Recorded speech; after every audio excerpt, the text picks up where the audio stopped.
Welcome बच्चे लोग। देखो आज हम लोग करने वाले हैं जर्नल एंट्री, और जर्नल एंट्री में हम लोग पढ़ेंगे सिंपल जर्नल एंट्री और कंपाउंड जर्नल एंट्री। ठीक है, ये दो चीज़ें हम पढ़ेंगे। हम ये जानने की कोशिश करेंगे कि जर्नल एंट्री का फॉर्मेट क्या होता है वो सीखेंगे, और दो टाइप की जर्नल एंट्री होती है, simple journal entry, compound journal entry, इसके बारे में भी हम बात करेंगे। तो चलो शुरू करते हैं। देखो सबसे पहली जो चीज़ हमने यहाँ पर हम लेके आए हैं ये है बेटा आपका जर्नल। तो जर्नल जो है वो क्या होता है? Journal is the first book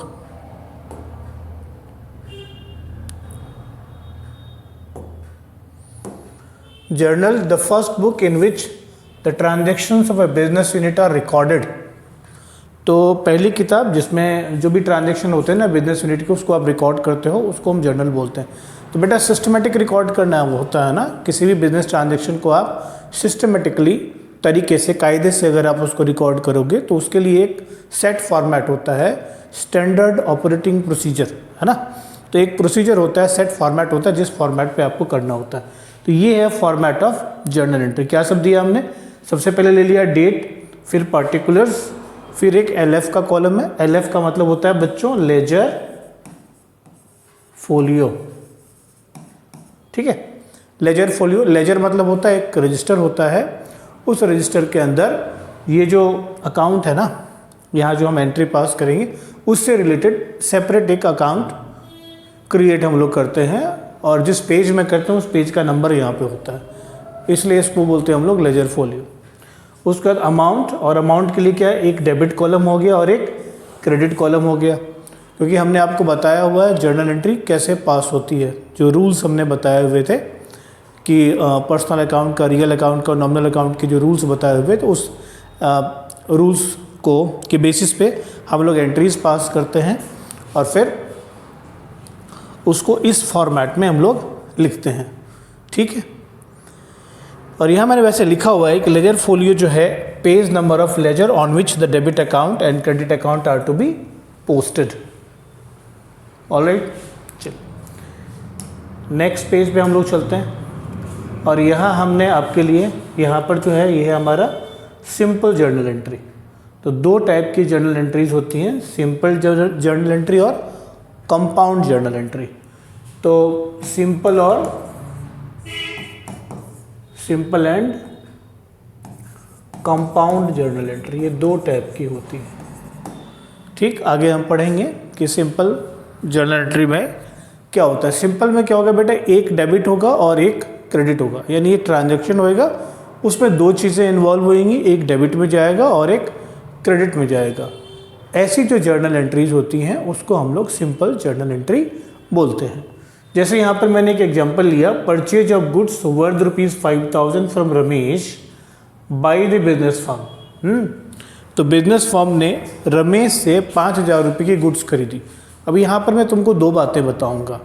पहली बात कि आपने purchase of goods worth ₹5,000 from Ramesh लिखा हुआ है। क्या लिखा हुआ? फ्रॉम रमेश, यानी क्या है, तो जिससे तुमने खरीदा उस पार्टी का नाम लिखा हुआ है।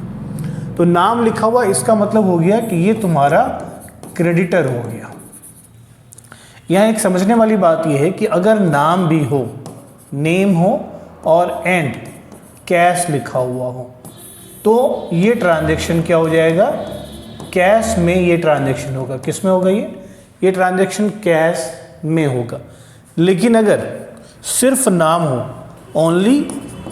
ओनली नेम हो, सिर्फ नाम हो, तो ये ट्रांजैक्शन क्रेडिट ट्रांजैक्शन होगा।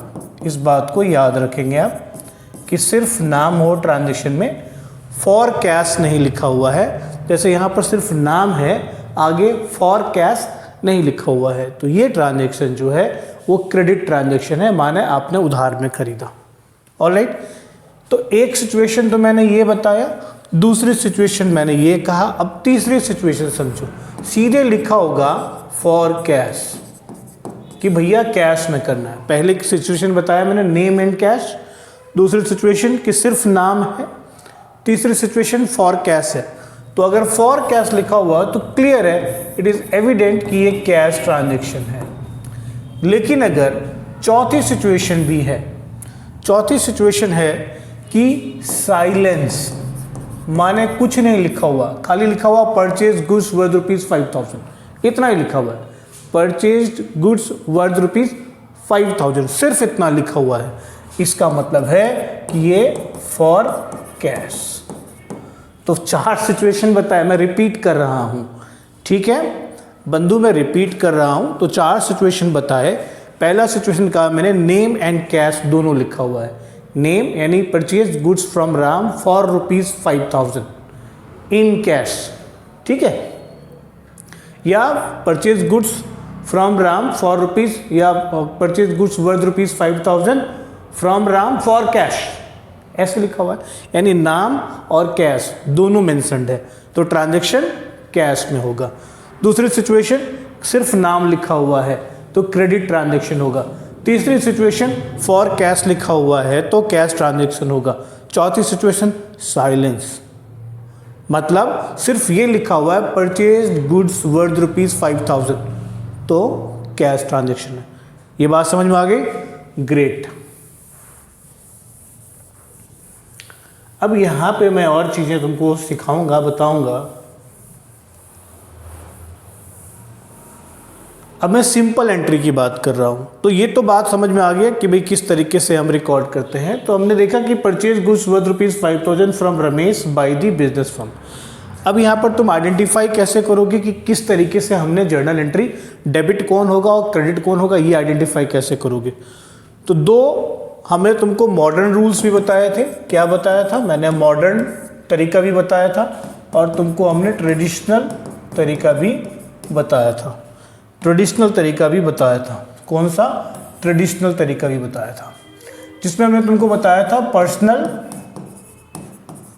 रियल और नॉमिनल, ये 3 टाइप के अकाउंट्स होते हैं।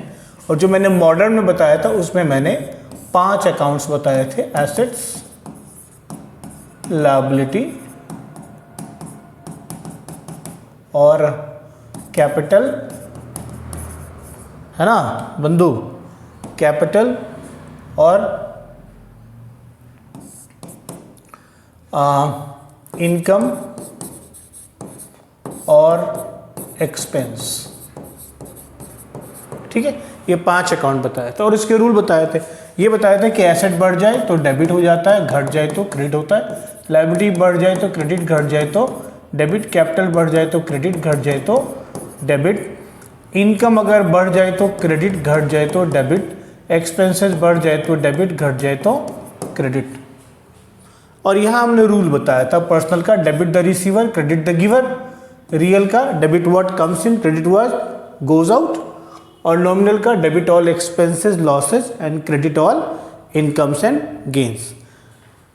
ये हमने रिकैप कर लिया। अब मैं आ जाता हूँ इस पर्टिकुलर ट्रांजेक्शन पे, परचेज गुड्स वर्थ ₹5,000। तो ये जो परचेज है, यहाँ पर ट्रांजेक्शन हुआ, यहाँ देयर वाज अ ट्रांजेक्शन, दो चीज़ें, 2 अकाउंट यहाँ पर इन्वॉल्व हुई, परचेज अकाउंट और रमेश अकाउंट, ये 2 यहाँ पर इन्वॉल्व हुआ। अब पूछोगे सर आपको कैसे पता? मुझे ऐसे पता, और जैसे मुझे पता वो मैं तुमको बता रहा हूँ। Purchase of goods worth ₹5,000 from Ramesh by the business firm. Firm ने रमेश से गुड्स खरीदा। तो मैंने पहले बताया कि खाली नाम है, इसका मतलब है कि ये क्रेडिट ट्रांजैक्शन है। तो क्या किया आपने? खरीदा और आपने उधार खरीदा। तो खरीदा तो माल आया आपके पास, परचेज एक इवेंट हो गया, और इस इवेंट में 2 चीज़ें इन्वॉल्व हुई, परचेजेस।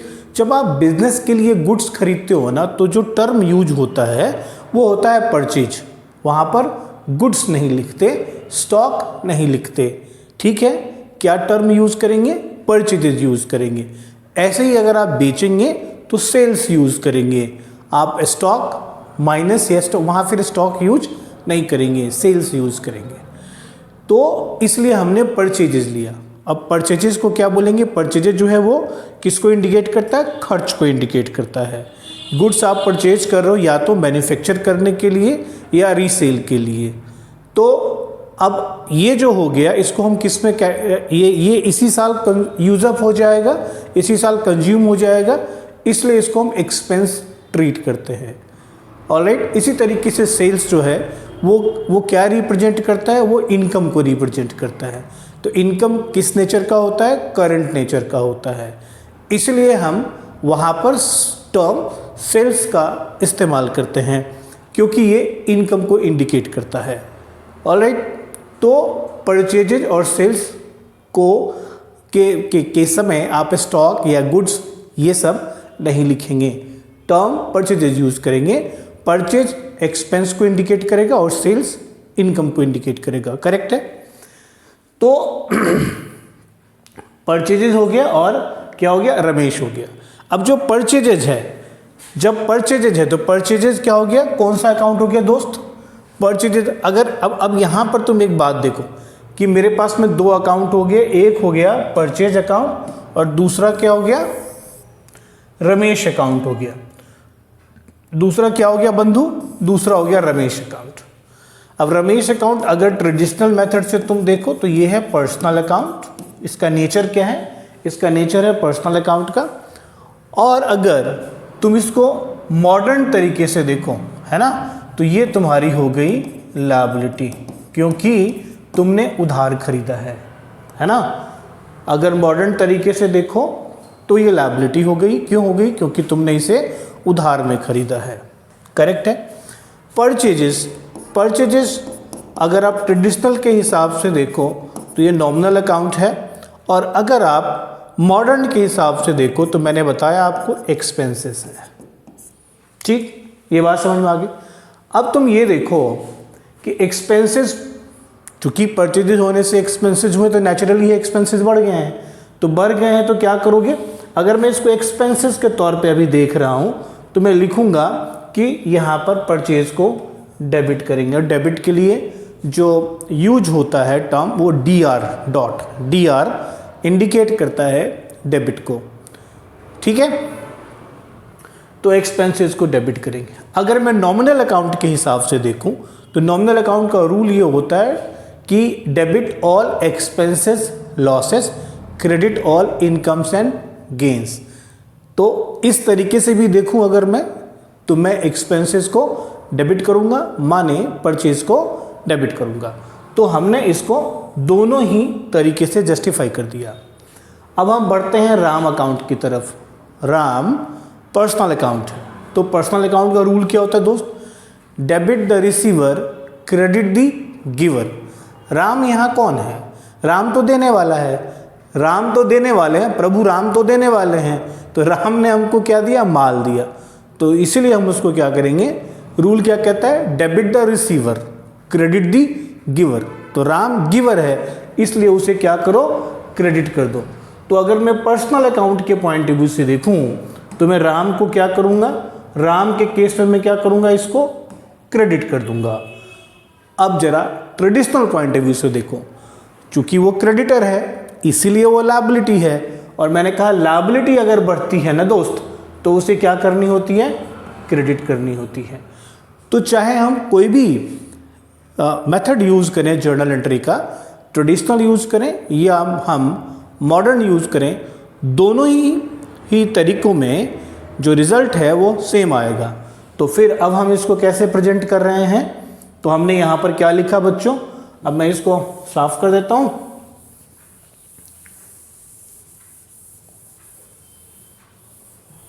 समझ में आ रहा होगा। देखो बच्चा, सीरियस स्टडीज करनी है, कोई नौटंकी नहीं, कोई ड्रामा नहीं, कोई चीख पुकार नहीं, कुछ नहीं, कोई हल्ला नहीं, शांत भाव से पढ़ना है। पढ़ने के लिए सिंसियरिटी की ज़रूरत होती है, इट्स अ सिंसियर जॉब, है ना। ये कोई धूम धड़ाका धूम मचा करके करने वाली चीज़ नहीं है। ऑलराइट, तो अब देखो, अब हमने यहाँ पर जर्नल एंट्री पास कर दी। कैसे क्या किया, जैसा कि रूल तुमने पढ़ा, तो परचेज अकाउंट डेबिट कर दिया। देखो लिखते कैसे हैं उस बात का ध्यान रखना है कि मित्रों लिखेंगे कैसे, अगर आपको लिखने नहीं आएगा नंबर कट जाएंगे। परचेज अकाउंट यहाँ लिखा DR यानी डेबिट को इंडिकेट करता है, टू रमेश लिख दिया। इस टू रमेश का मतलब ये कि भाई ये क्रेडिट हो गया। जैसे ही प्रीफिक्स टू आ गया ना, वो अंडरस्टूड है कि वो क्रेडिट हो गया, वहाँ CR लिखने की या क्रेडिट लिखने की ज़रूरत क्या है, नहीं है। और LF का कॉलम जो है वो खाली रहेगा, आपको कुछ नहीं करना है, और अमाउंट के कॉलम में डेबिट 5000 और क्रेडिट 5000। और मैंने कहा कि ये सिंपल एंट्री है ना, क्योंकि एक अकाउंट क्रेडिट में, डेबिट में और एक अकाउंट क्रेडिट में है, यानी एक एक अकाउंट ही डेबिट और क्रेडिट में है। तो ये सिंपल जर्नल एंट्री हो गया, करेक्ट। चलिए अब हम लोग बढ़ते हैं कॉम्प्लेक्स पे, या इसको हम लोग कंपाउंड जर्नल एंट्री भी कहते हैं। अब इसको समझेंगे, ये कंपाउंड जर्नल एंट्री क्या चीज़ है। कंपाउंड जर्नल एंट्री भी दो टाइप के होते हैं दोस्तों। ये जो कंपाउंड जर्नल एंट्री है, देखो ये जो कंपाउंड जर्नल एंट्री है ना, ये भी दो टाइप के होते हैं, ठीक। इसको हम कहते हैं सिंगल कंपाउंड जर्नल एंट्री और डबल कंपाउंड जर्नल एंट्री। जब सिंगल कंपाउंड जर्नल एंट्री होगा तो क्या होगा, देखो सिंगल कंपाउंड जर्नल एंट्री में, सिंगल वाले में क्या करोगे, तो या तो debit side more than one account होंगे, मोर देन वन अकाउंट होगा, या तो debit side more than one account होगा और क्रेडिट साइड सिर्फ एक अकाउंट होगा। क्रेडिट साइड क्या होगा, सिर्फ one account, only one account, only one account होगा, सही है। सिंगल में क्या होगा, debit side more than one, credit side only one, या और वाइस वर्सा, और क्या, वाइस वर्सा। वाइस वर्सा मतलब कि डेबिट में वन ले लिया एंड क्रेडिट में मोर देन वन अकाउंट होंगे, यानी किसी भी साइड, किसी एक साइड एक होगा और दूसरी साइड एक से ज़्यादा होंगे, तो ऐसी जर्नल एंट्रीज को हम लोग सिंगल कंपाउंड जर्नल एंट्री बोलेंगे, ठीक है। अब हमने डबल कंपाउंड जर्नल एंट्री क्या होगी, तो बेटा डबल में क्या होगा, दोनों ही साइड डेबिट और क्रेडिट, बोथ साइड्स, दोनों ही साइड पे मोर देन वन, है ना, अकाउंट्स होंगे, मोर देन वन अकाउंट्स होंगे, यानी दोनों ही साइड डेबिट एंड क्रेडिट, दोनों ही side more than one accounts, यानी डेबिट में भी 2-3 अकाउंट होंगे, क्रेडिट में भी 2-3 अकाउंट होंगे। ऐसे एंट्रीज को हम लोग डबल कंपाउंड जर्नल एंट्री बोलते हैं। कंपाउंड जर्नल एंट्री दो टाइप की हो गई, सिंगल कंपाउंड जर्नल एंट्री और डबल कंपाउंड जर्नल एंट्री।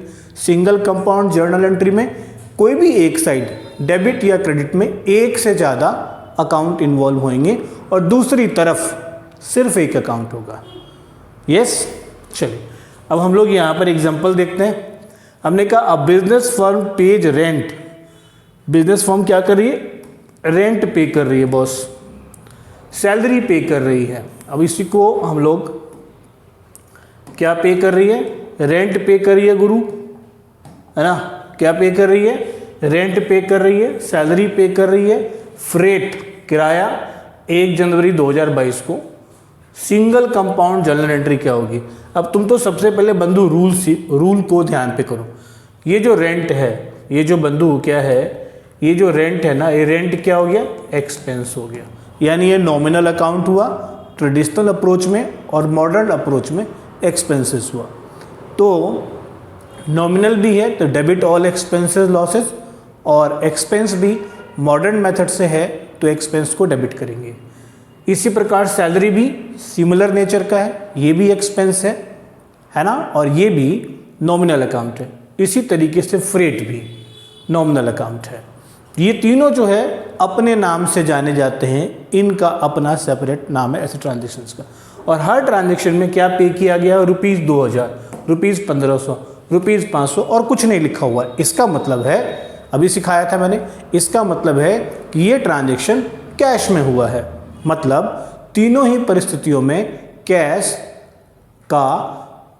जा रहा है, और कैश क्या होता है, एसेट होता है। और ये कौन सा अकाउंट होता है, रियल अकाउंट होता है। जो रियल अकाउंट होता है उसमें रूल क्या है, debit what comes in, credit what goes out, है ना। Debit what comes in, credit what goes out, real account का ये रूल है। और कैश एसेट भी होता है अगर मैं मॉडर्न सिस्टम से देखूं तो, और एसेट अगर बढ़ जाए तो डेबिट और घट जाए तो क्रेडिट, और यहाँ पर कैश घट गया है इसलिए इसको हम लोग क्या करेंगे, क्रेडिट कर देंगे। तो अब एंट्री में देखिए इसको, जब आप इसको एंट्री में देखोगे तो आप देखोगे कि रेंट अकाउंट है ना, रेंट अकाउंट को डेबिट कर दिया, ठीक है, रेंट अकाउंट को डेबिट कर दिया। जैसे ही आप देखेंगे कि भाई रेंट अकाउंट को डेबिट किया, सैलरीज अकाउंट को डेबिट किया, रेंट को डेबिट किया, सैलरी को डेबिट किया, फ्रेट को, और तीनों ही में देख रहे हो डेबिट डेबिट डेबिट लिखना जरूरी है। जो खर्च हुआ वो कैश हुआ तो इकट्ठे सीधे लिख दो, चूंकि तीनों ही ट्रांजैक्शन सेम डेट पे हुए और तीनों में ही कैश का खर्चा हुआ, तो फिर कैश 3 अलग बारी नहीं लिखोगे, एक बारी लिखोगे सारे को जोड़ के, ठीक है। तो सबको हमने जोड़ दिया, 2000, 3500, 500 कितना हो गया, इस 4000, तो 4000 हो गया क्रेडिट में। तो ये हमारा सिंगल कंपाउंड एंट्री, ऑलराइट। चलिए अगर अब मैं तुमको डबल कंपाउंड एंट्री का एग्जांपल देता हूँ और उसमें तुमको मैं ओपनिंग जर्नल एंट्री भी सिखाऊंगा। ओपनिंग जर्नल एंट्री क्या होता है, जैसे मान लो आज 31 मार्च है और आज जो है अकाउंट सारे क्लोज हो गए, कल सुबह 1 अप्रैल होगा और 1 अप्रैल को हमारा नया अकाउंटिंग शुरू होगा नए साल का। तो जो कुछ भी हमारा इस 31 मार्च को क्लोजिंग था वो अगली सुबह ओपनिंग हो जाएगी। तो हम उसी एंट्री के साथ अपना बुक्स ऑफ अकाउंट्स स्टार्ट करेंगे, उन्हीं चीज़ों के साथ जो रात 12 बजे हमने समेट के सहेज के रखा था उसी के साथ तो हम अगला सुबह शुरू करेंगे। लेकिन सुबह शुरू करेंगे तो उस सबको हम लोग लाएंगे और जो एंट्री पास करेंगे, चूँकि ये आपको सिस्टमेटिक रिकॉर्ड रखना होता है, अकाउंटिंग में रखना होता है, इसलिए हमको एक दिखाने के लिए एक जर्नल एंट्री पास करनी होती है कि तुमने सुबह जो शुरू किया तो तुम्हारे पास क्या क्या था, क्या क्या एसेट्स थी और क्या क्या लायबिलिटीज़ थी। नॉर्मली आप जब स्टार्ट करेंगे तो आपके पास एसेट्स होगा और आपके पास लायबिलिटीज़ होंगी। तो बहुत सारी एसेट्स हो सकती हैं और बहुत सारी लायबिलिटीज़ भी हो सकती हैं। तो जितने भी एसेट्स होंगे सबको डेबिट कर देंगे और जितनी भी लायबिलिटीज़ होंगी सबको क्रेडिट कर देंगे। हो गई ना बात डबल कंपाउंड जर्नल एंट्री की, यानी बहुत सारे डेबिट हो रहे हैं और बहुत सारे क्रेडिट हो रहे हैं। अब यहाँ हम देखेंगे और ये रहा। तो opening entry is pass to record the closing balances of the previous year is called opening entry, ठीक। While passing an opening entry, all asset accounts are debited and all liabilities accounts are credited, ठीक है। अच्छा देखिए, मैंने एक example ले लिया और कहा कि XYZ लिमिटेड का 1 अप्रैल को बैलेंस था कैश। अच्छा यहाँ मैंने लिख दिया वेयर एज फॉलोज डेब्ट बैलेंस, या इसको हम डेबिट बैलेंस, या हम कुछ नहीं लिखेंगे, कोई डेबिट नहीं लिखा हुआ रहेगा आपको, सिंपली ये बैलेंसेज हैं, नाम सिर्फ रहेंगे। अब आपको आइडेंटिफाई करना है कि ये एसेट्स हैं या ये लायबिलिटीज़ हैं। आप स्मार्ट एनफ हो तो आप ये पता लगा लोगे कि ये एसेट है या लायबिलिटी है। तो ये देखिए कैश है, फर्नीचर है, बिल्डिंग है, डेटर है, ये सब डेबिट बैलेंसेस हैं, है ना। तो इन सबको डेबिट किया, कैश को, फर्नीचर को, बिल्डिंग को, डेटर को, सबको डेबिट कर दिया। क्रेडिट बैलेंसेज में क्रेडिटर है, बैंक लोन है, तो क्रेडिटर ले लिया, बैंक लोन ले लिया। फिर हमने क्या किया, इसमें मैं एक और चीज़ अब सिखा देता हूँ। इन सबको मैंने क्या किया, जोड़ दिया, 20, 50, 70, 1, 70 और 30, ये टोटल कितने हो गए, 2 लाख हो गए। लेकिन क्रेडिट में मेरे पास क्या आ रहा है, क्रेडिटर आ रहा है 50,000 और बैंक लोन आ रहा है मेरा 25,000, तो ये हो गया 75। अब जो क्रेडिट वाला साइड है ना, वहाँ खाली मतलब हमारा डेफिशिएंसी है, डेफिसिट है। तो मैं क्या करूँगा, डेबिट टोटल में से इस क्रेडिट को, जितने क्रेडिट हैं उसको मैं माइनस कर दूंगा और जो बैलेंसिंग फिगर होगा उसको मैं क्या बोलूँगा, कैपिटल बोलूँगा बॉस। क्या बोलूँगा, कैपिटल बोलूँगा। तो अगर आपके पास में ऐसा क्वेश्चन भी आता है, 1 मार्कर में भी आता है और कहीं पर भी, तो आप क्या करेंगे, सारे एसेट्स को डेबिट करने के बाद लायबिलिटीज़ में जो कुछ दिया हुआ उसको लिख दीजिए, क्रेडिट कर दीजिए, और उसके बाद जो बच गया, जो बैलेंसिंग फिगर हुई, वो क्या हो गया, कैपिटल हो गया। वो अपने आप फाइंड आउट कर लेंगे। डेबिट के टोटल को, डेबिट के जितने भी फिगर्स हैं उसको टोटल कर दीजिए और उसमें से क्रेडिट को माइनस कर दीजिए, जो बचेगा वो कैपिटल बैलेंस हो जाएगा। करेक्ट है? पूरी बात समझ में आ गई? तो बच्चों आज हमने क्या सीखा, जर्नल एंट्री, और हमने सीखा ओपनिंग एंट्रीज और compound, simple journal entry, compound journal entry and opening entries, या कंपाउंड में भी जो सिंगल कंपाउंड है या डबल कंपाउंड है, ये हमने सीखा। ठीक है बच्चों, देखो बड़ा मुश्किल है ये कहना, मुझे थोड़ा अच्छा नहीं लगता ये कहते हुए कि लाइक करो, सब्सक्राइब करो, ये करो, शेयर करो। नेचुरली अगर तुमको अच्छा लगेगा, समझ में आएगा, तो तुम नेचुरली ये सारी चीज़ें करोगे। इंतज़ार रहेगा कब सर एक नया वीडियो डालेंगे। ठीक है, कोई बात नहीं। थैंक यू वेरी मच, धन्यवाद, जय हिंद बच्चों।